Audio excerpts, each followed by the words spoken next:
തള്ളുന്ന കാര്യത്തിൽ ഒട്ടും മോശക്കാരനല്ല പൃഥ്വിരാജ് എന്നതുകൊണ്ട് കഴിഞ്ഞ ദിവസം പൃഥ്വിരാജ് എമ്പുരാനൻ പ്രൊമേഷനുമായി രംഗത്തിറങ്ങിയപ്പോൾ ഇതൊരു തള്ളാണോ എന്ന ആശങ്ക എനിക്കുമുണ്ടായിരുന്നു. ഉറപ്പിക്കാവോ?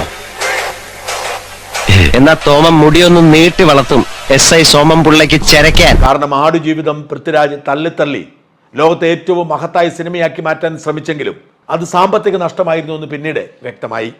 പൊരുതി തോറ്റാലങ്ങ് പോട്ടെന്ന് വെക്കും ഞാൻ. പക്ഷെ കളിക്കുന്നത് എപ്പോഴും ജയിക്കാൻ വേണ്ടി മാത്രമായിരിക്കും. I always play to win. എന്നാൽ എമ്പുരാൻ അങ്ങനെ ആയിരിക്കില്ല.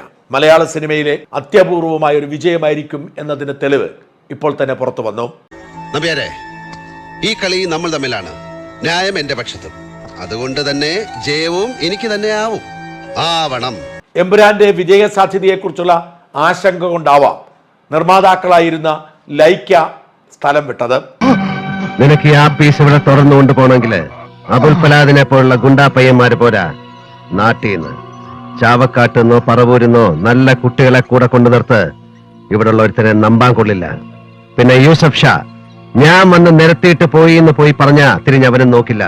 അതുകൊണ്ടാണ് തുലിയാർ മണിയ എന്നെ ഇവന്മാരെല്ലാവരും ഉസ്താദ് എന്ന് വിളിക്കുന്നത്. അങ്ങനെ ഉണ്ടാവുമോ എന്ന ആശങ്ക ഏതാനും ദിവസങ്ങൾക്ക് മുമ്പ് വീഡിയോയിലൂടെ ഞാൻ പ്രകടിപ്പിച്ചിരുന്നു.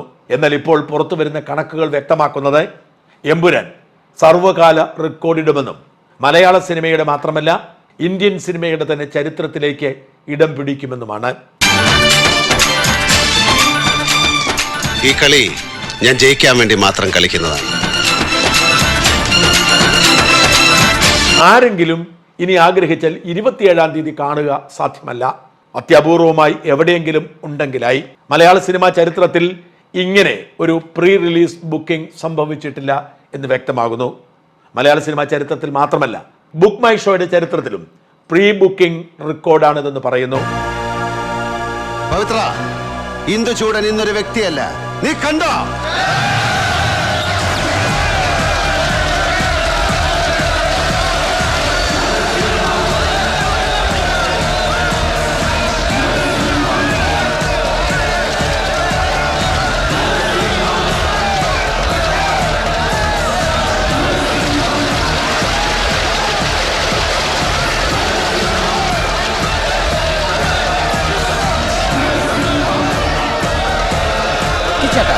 നാളത്തെ പത്രത്തിന്റെ ഹെഡ്ലൈൻ കുറിച്ചോളൂ. പിടികിട്ടാ പുള്ളിയായ തൊരപ്പ കൊച്ചുണ്ണിയെ CID ബുസ പിടികൂടിയിരിക്കുന്നു. ഇതുകൂടി കുറിച്ചോ? അതിവിദഗ്ധമായ രീതിയിൽ തൊരപ്പം കൊച്ചുണ്ണി CID മൂസയുടെ കയ്യിൽ നിന്ന് ഊരിപ്പോയെന്ന്. അവൻ ഇതിന്റെ ഉള്ളിൽ ഊരിപ്പോയി. വിടരുത് അവനെ.